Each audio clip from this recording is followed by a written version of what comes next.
Well, g'day folks, it's our pre-Easter wrap this week with plenty unfolding that can impact the property market. We're now just 3 Saturdays away from selecting who leads the country for the next 4 years. And I must say it's been pretty uninspiring stuff so far, with both parties promising money we don't have to win over voters. But before I delve into their respective housing policies, I want to take a moment to remind everyone that it's these politicians that are in control of spending your and our tax money. Now, if you weren't aware, the company known as Australia is currently in debt to the record amount of just over $1 trillion. This is set to increase to $1.22 trillion over the next 3 years. Now, this represents 34% of our GDP, which is up from 9% back in 2001. So I think it's very important to be skeptical when it comes to the great ideas our politicians have about fixing just about anything. Their track record speaks for itself, and it's alarmingly poor on both sides of politics. But let's get into it.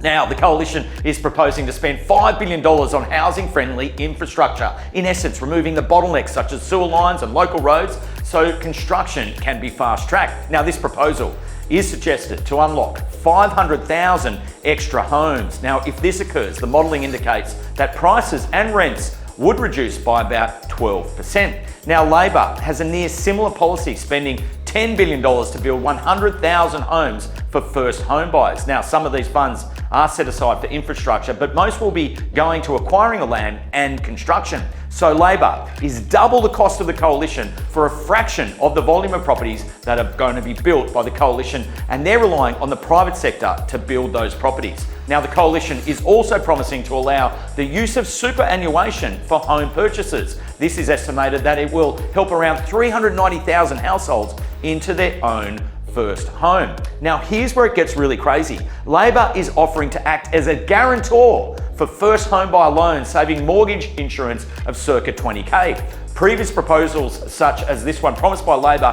have always ended badly, and it encourages really poor borrowing standards and betting with other people's money.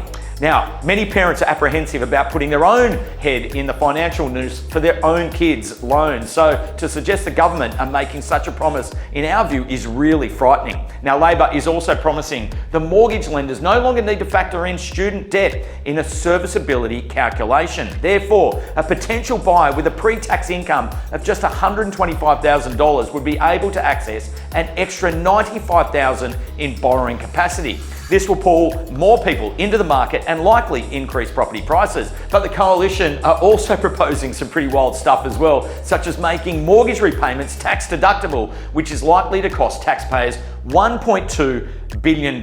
Now, the respected property analyst Louis Christopher from Escram Research has suggested property prices will rise between 8 to 15% in 12 months after either side enacts their policies. And around we go again. So, as we head into Easter, there are a few things to be watching really closely over the coming weeks. Firstly, quarterly inflation data will be released on April 30, and it's expected to fall below 3%. Now, this is going to pave the way for the RBA to cut the cash rate in May. But rate cuts coming are with a warning from the RBA, who may not be as bullish as many are expecting or hoping will occur. Now, the futures market, super interesting here, looking at the official cash rate sitting at 2.9% by the end of the year, which would mean there has to be another 25 basis point cuts this year. Now, NAB, one of the worst forecasters out there, is predicting a cash rate at 2.6% by February next year. However, the RBA minutes state they see sensitivity to the changes of the mortgage market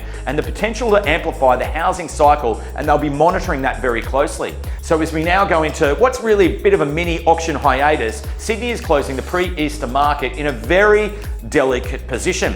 Sydney prices have not moved over the last 28 days, according to CoreLogic's rolling data. Also, the auction market closes the first period of trading for this year in negative territory. Last week, Sydney recorded a final clearance rate sitting at just 48.1% from a really huge volume of properties, with 1,771 properties going under the hammer. So we have the potential of housing policies that could push property prices higher, according to many economists. We also have rate cuts coming, with many suggesting they could be aggressive too. However, we have a more conservative rhetoric coming from the RBA's outlook on rates, which could play a very big role in what happens next with property prices. We then have a Sydney property market, in our view, rolling on flat tyres and screaming out for some type of confidence boost. It feels like over the next 60 days though, much is going to be revealed, and we remain very much in the camp that property prices are likely to be increasing. Now, it's more a case of the size and the veracity